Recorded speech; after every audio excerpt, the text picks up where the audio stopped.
serving up a dose of wisdom and humor with a dash of radiance. Welcome to Biscuits and Sunshine with your hosts, Callie and Landra. Hey y'all, pull up a seat at our table for your next serving of Biscuits and Sunshine. I'm Callie. And I'm Landra. We're delighted you're here with us. We're recording this from Distance Sport Audio Studios in Athens, Greece. Welcome to Season 3, Episode 5, Palme. Let's go. On today's episode, we're talking about how to hold on to your humanity in the face of war, genocide, injustices, politics, climate change, layoffs, oh my.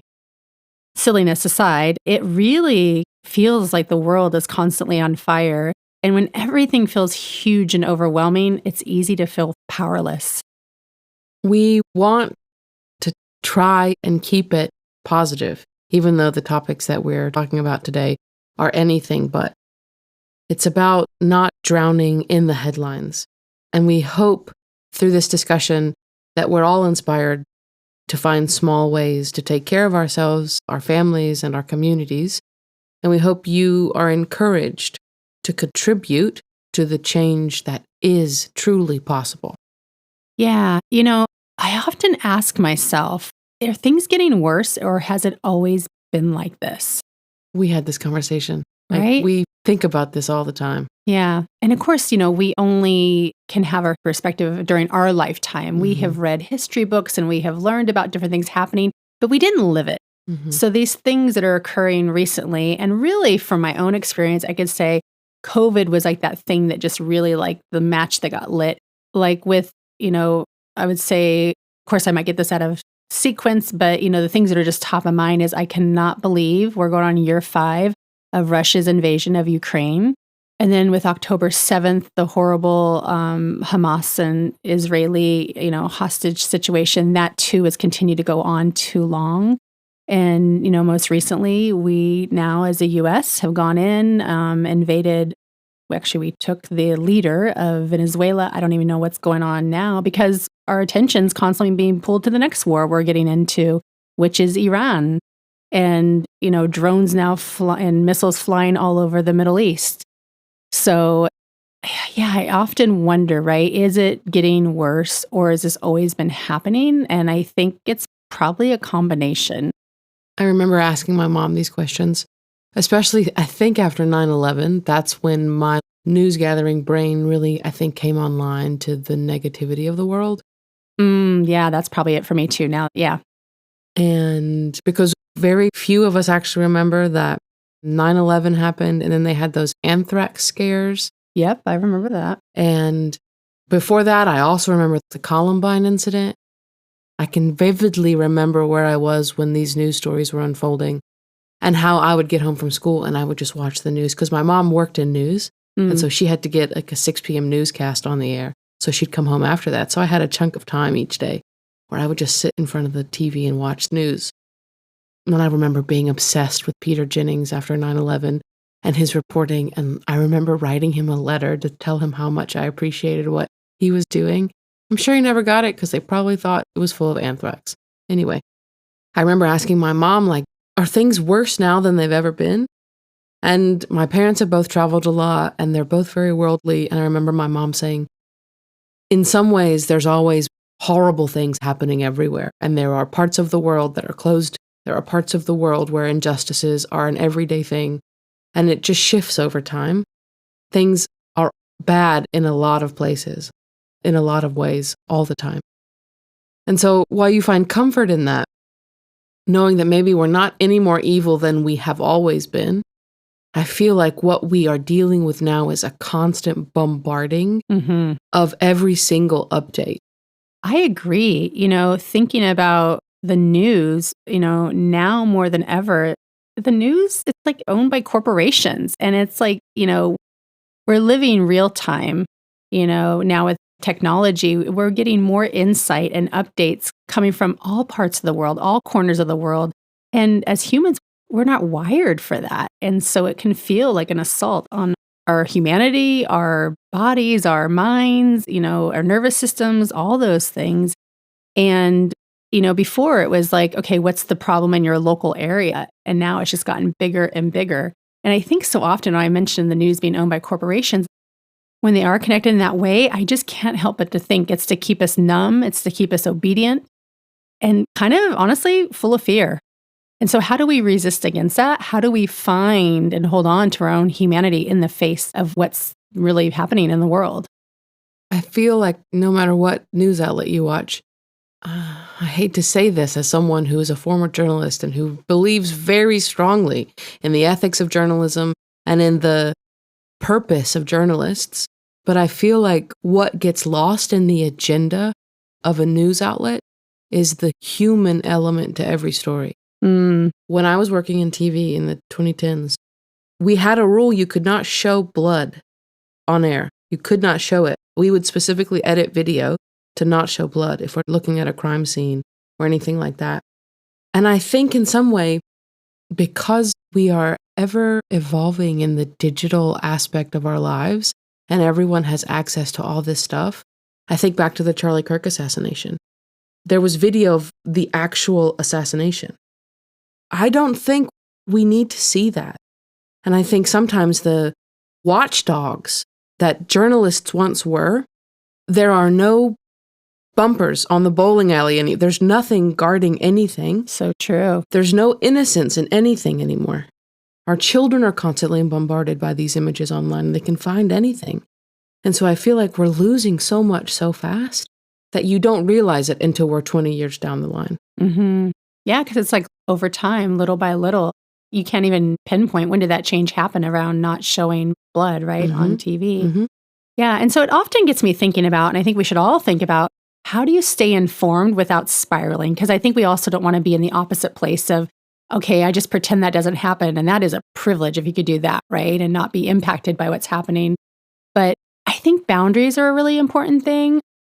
For me, it's a self-management thing. So how often am I checking the news and making sure I'm not doing it before I go to bed? Because we know how that is not good for the mind and the body to really rest. I also think about what news sources, where am I finding, who are the journalists that I trust? And one that I like in particular is Jessica Yellen, and she calls it, her publication is News Not Noise. So it gets really into the direct kind of heart of the matter. And I love that she does a lot of like education on, and also background about, how did we get here? What does this mean for like everyday life? So I think that would be one thing I'd really encourage people to do, is to find what really resonates well for you. I think to a certain extent, this is really negative, but there's only so much protection you can put in place. I remember after I say we, like I had any say in it and I support it in any way. But I remember when the US bombed Tehran most recently in this last conflict, war, I think we can all potentially agree from a Western perspective that the leader of Iran, who's been in place since President Carter was in office, is probably not a nice man and has definitely limited the freedoms of the people of Iran. But what really pushed me over the edge in terms of I don't agree with how we're doing any of this is that image of them digging the 150 graves for the girls who were killed in the school bombing while we were trying to attack the Ayatollah. It is the images that force you to reconcile the human loss of war that really get me, like that make me very emotional. And there are images that I don't think I'll ever forget. Just recently, in the wake of the war and the closure of the Strait of Hormuz and the bombing of vessels in the Persian Gulf, which is very relevant to the shipping industry, which I do a lot of work with, I found a video that was taken by seafarers on board an oil tanker. Because where the strait is closed, you have vessels who are trying to leave, and you have vessels trying to come in. And if they can't go through the strait, they can't do anything. They can go nowhere. And so they're sort of sitting ducks in many ways, and as long as you're not doing anything, maybe you're not on the radar of the military forces. But the video that these seafarers take from the deck, other vessels are being hit with drones around them. Missiles are being dropped around them. And the video is in Greek. And so you hear these men talking about, like, where have we been sent? Why are we here? People are dying around us, and you can hear the emotion in their voice. I'm playing this for a room of 40 very swarthy, very seasoned sea captains, and I have to like keep my own emotion at bay because it's unfathomable to me, the human cost of these wars. Mm-hmm. And the fact that this isn't what we are leading the rally cry with. I feel like you see those narratives about humanity from smaller news outlets, from internet news sources. But it's such a travesty when the big news outlets of the world aren't ringing the bell around this is what's happening. It has a lasting impact on my emotional well-being. And so, yeah, I want to protect my nighttime routine. But then when all the stories are like this, when every headline is like this, how do you protect yourself from all of that? Like, this is where I find myself, I'm never going to turn everything off completely. Yeah. We always turn war into something that is very anesthetized. It's very sterile, And I think maybe one of the good things about technology is that we can't ignore the fact that there's a human cost to all of this. Yeah. And you mentioned it about the girls' school that was hit with a bomb and the bodies needed to be buried. So often the cost is, the lives of, yes, many humans, but women really get impacted. And I have to say it, like, women are not the ones starting the wars. And so this rise of power that I hope there's more, not like a women take over the world, but there's more of an equal balance that I think we need more of that, because women are not the ones starting the wars. What is this all about? Money and power and resources. I mean, it's sometimes too much. And I think, you mentioned earlier that this isn't maybe as positive, but, it's okay, because we often, in talking about authenticity, I think it's important that we talk about candidly how we're struggling and how we're impacted by it, because, yeah, the life is not rainbow and sunshine always. Not a lot of times. And I feel like you confront it in a different way when you live outside of the US. We, as an American people, are very isolated. And I think there is comfort in that isolation. We've had these conversations since the US and Israel bombed Iran. It feels different when you're in close proximity to it. And we're not even that close, to be honest. The distance between Athens and Kyiv in Ukraine is like the distance between the state of Georgia and Texas. It's a pretty big distance, but we're still much closer. And you just internalize the headlines and the struggle and the conflict in a different way. Yeah, I agree. And you read these things and it is like moment after moment and decision after decision that we have no say in. You said it earlier, like, we aren't starting these wars. They were made by a small group of people, in truth, without any sort of additional government oversight. And the people of the world will be the ones who feel the consequences. There is this notion, and it's truly a lie, that nothing we do really matters when it comes to these types of big decisions. The headlines make it seem like change only happens with people in power or behind closed doors. But change does happen, and it happens at a very local level. Sometimes the system wants us to believe that if we can't fix the whole world, we might as well not do anything. But what history tells us is a very different story. Big change usually starts with small acts of courage that just multiply over time. That's right. I often talk about this, how things in our life are moving so fast. We have to stop, and redirect our mind to look backwards in history and go, oh, right. Like, there's been progress made, right, around the civil rights movement with ordinary people that, really got into those acts. Thinking about community gardens that are being built, to address food shortage. Local elections, more than ever, really shape policy, the national ones. So I think it's important, to really keep our sense of hope, and also a reminder that people can influence and make change, to look backwards sometimes. Yeah. I think our challenge for listeners is to reframe when you feel overwhelmed that nothing makes a difference.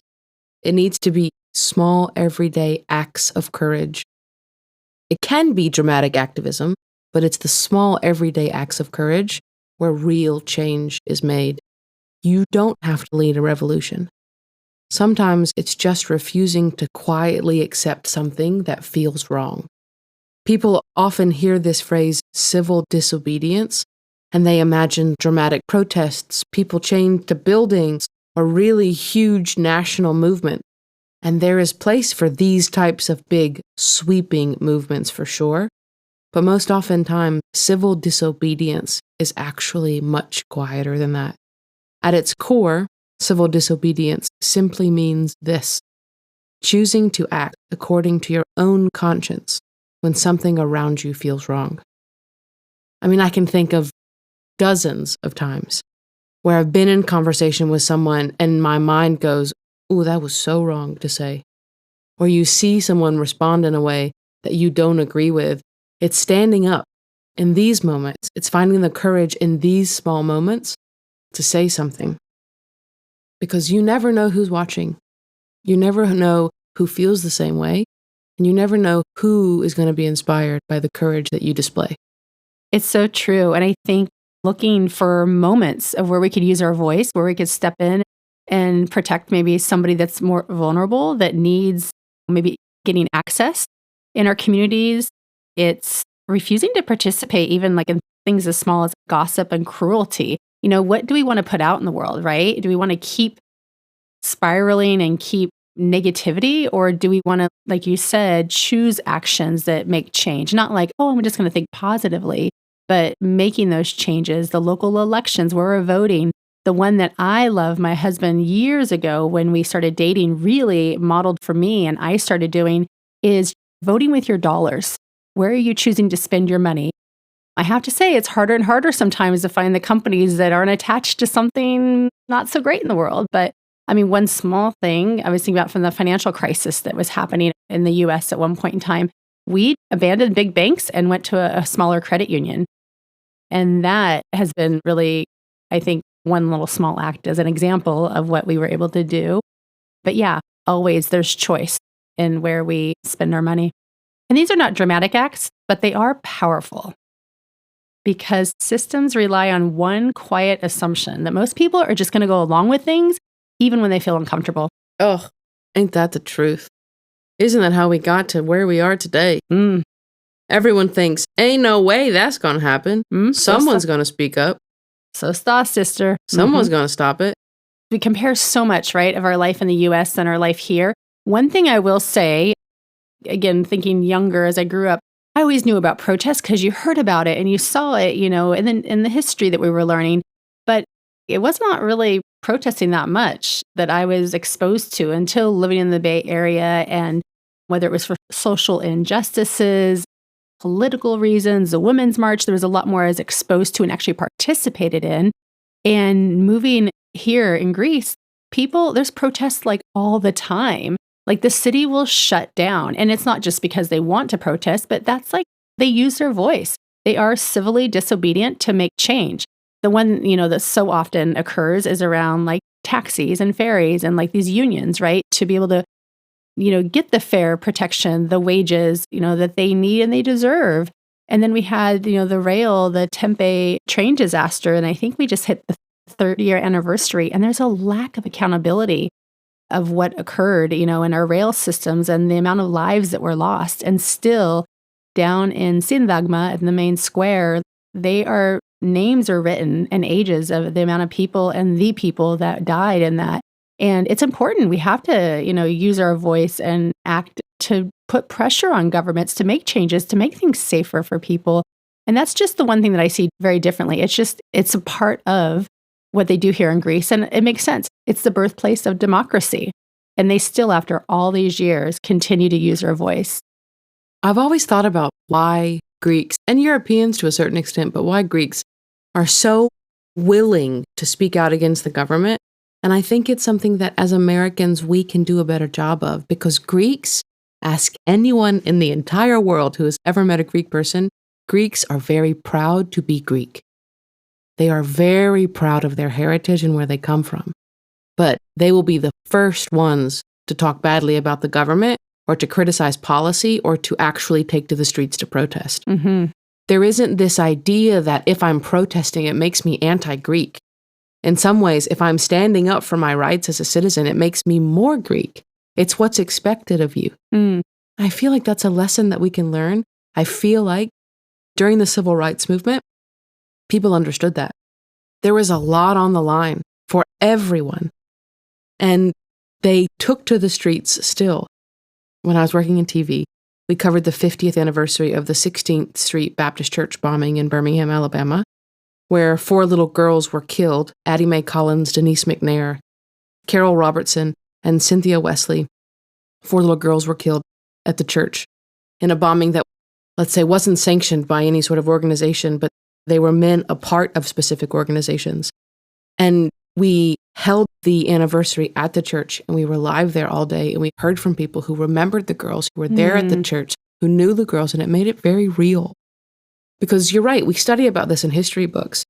But until the murder of George Floyd, I don't remember really seeing people take to the streets like that in the US. And it made me proud because I felt like there was finally this sense like we can take no more of this. And I'm just going to say it, it's bullshit that it's continued to happen.